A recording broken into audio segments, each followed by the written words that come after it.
Welcome friends, আপনারা জানেন 2021 সালে রয়েছে রাজ্য বিধানসভা নির্বাচন।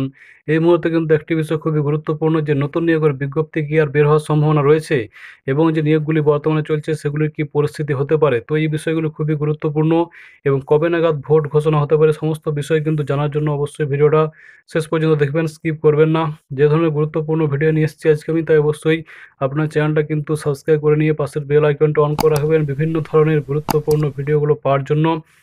এবং আমাদের যে ফেসবুক পেজ রয়েছে, যার লিঙ্ক ডেসক্রিপশন বক্সে দেওয়া আছে, আপনার সেখানে গিয়ে টাচ করলে আমাদের ফেসবুক পেজে জয়েন হতে পারবেন। সেখানে যাওয়ার পর বিভিন্ন গুরুত্বপূর্ণ নিউজগুলো পেতে থাকবেন।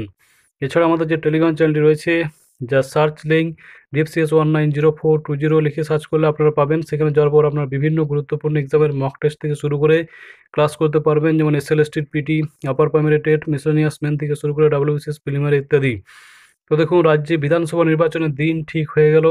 একটি সর্বভারতীয় হিন্দি মিডিয়াম নিউজ কিন্তু প্রচার করেছে যে পশ্চিমবঙ্গ বিধানসভা ভোটের সঙ্গে সঙ্গে আরও কতকগুলি রাজ্যের বিধানসভা ভোট কিন্তু রয়েছে। তো সেক্ষেত্রে আমাদের লক্ষ্য রাখতে হবে পশ্চিমবঙ্গ বিধানসভা নির্বাচন কিন্তু হতে চলেছে 6 দফায়, এবং তার সম্ভাব্য ডেটগুলো 18 এপ্রিল, 23 এপ্রিল, 27 এপ্রিল, 3 মে, 6 মে, 9 মে, অর্থাৎ টোটাল 6 দফায় হতে চলেছে পশ্চিমবঙ্গ বিধানসভা নির্বাচন। এই পরিস্থিতিতে এটি কিন্তু সময় আর খুব বেশি নেই। যেমনটা কিন্তু শুনতে পাওয়া যাচ্ছে যে ফেব্রুয়ারি মাসের 16 থেকে 18 তারিখের মধ্যে কিন্তু ঘোষণা হতে চলেছে পশ্চিমবঙ্গ বিধানসভা নির্বাচনের। আশা করি আপনারা সকলে জানেন যে নির্বাচন একবার ঘোষণা হয়ে গেলে কোনো ধরনের নতুন নিয়োগ প্রসেস কিন্তু বের করা যায় না, বা ঘোষণাও কিন্তু করা যায় না। তাই এই পরিস্থিতিতে রাজ্য সরকার কী করেন সেটাই দেখার। এখন যে ধরনের কিন্তু শুনতে পাওয়া যাচ্ছে, তাতে করে ফেব্রুয়ারি 16 থেকে 18-র মধ্যে কিন্তু বিধানসভা নির্বাচনের ডেট ঘোষণা হতে চলেছে। তাহলে হাতে আর বেশ কয়েকটা দিন কিন্তু মাত্র রয়েছে, 4 থেকে 5 দিন। এই মুহূর্তে যদি রাজ্য সরকার চায় SLST থেকে শুরু করে বিভিন্ন নিয়োগের বিজ্ঞপ্তি বের করতে, তাহলে সেটা কিন্তু সম্ভব। কিন্তু ডেট ঘোষণা যদি হয়ে যায়, তা সেটা কিন্তু আর কোনোভাবেই সম্ভব হবে না। সেক্ষেত্রে যেগুলো অনগোয়িং প্রসেসে রয়েছে, যেমন আপার প্রাইমারি থেকে শুরু করে বিভিন্ন যে প্রসেসগুলো, সেগুলো কিন্তু সরকার চালিয়ে যেতে পারবে। তাই দেখা যাক, আজকে 12ই ফেব্রুয়ারি আপার প্রাইমারি আন্দোলন মঞ্চ থেকে কিন্তু নবান্ন অভিযানের ডাক দেওয়া হয়েছে।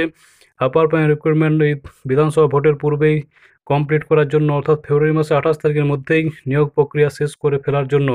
কিন্তু এখনও পর্যন্ত school service commission upper primary verification শেষ হওয়ার পরে সেরকম ধরনের কোনো কিন্তু এখনও পর্যন্ত বিজ্ঞপ্তি বা ইনফরমেশন কিছু দেয়নি যে ইন্টারভিউ তারা হয়তো ফেব্রুয়ারি মাসেই নেবে। তারা কিন্তু পরিষ্কার এটাই বলেছে যে যারা ভেরিফিকেশন করেছে তাদের ডকুমেন্ট এখন ভেরিফাই করা চলছে। এই পরিস্থিতিতে তারা কিন্তু ইন্টারভিউ কতটা নেবে সেটা কিন্তু যথেষ্ট এখনও সন্দেহজনক। যদিও আজকে কিন্তু তীব্রতর আন্দোলন গড়ে তুলেছে আপার প্রাইমারি চাকরিপ্রার্থী মঞ্চ নবান্ন অভিযানের ডাক দিয়ে। তাদের পরিষ্কার দাবি 28শে ফেব্রুয়ারির মধ্যেই কিন্তু নিয়োগ কমপ্লিট করতে হবে।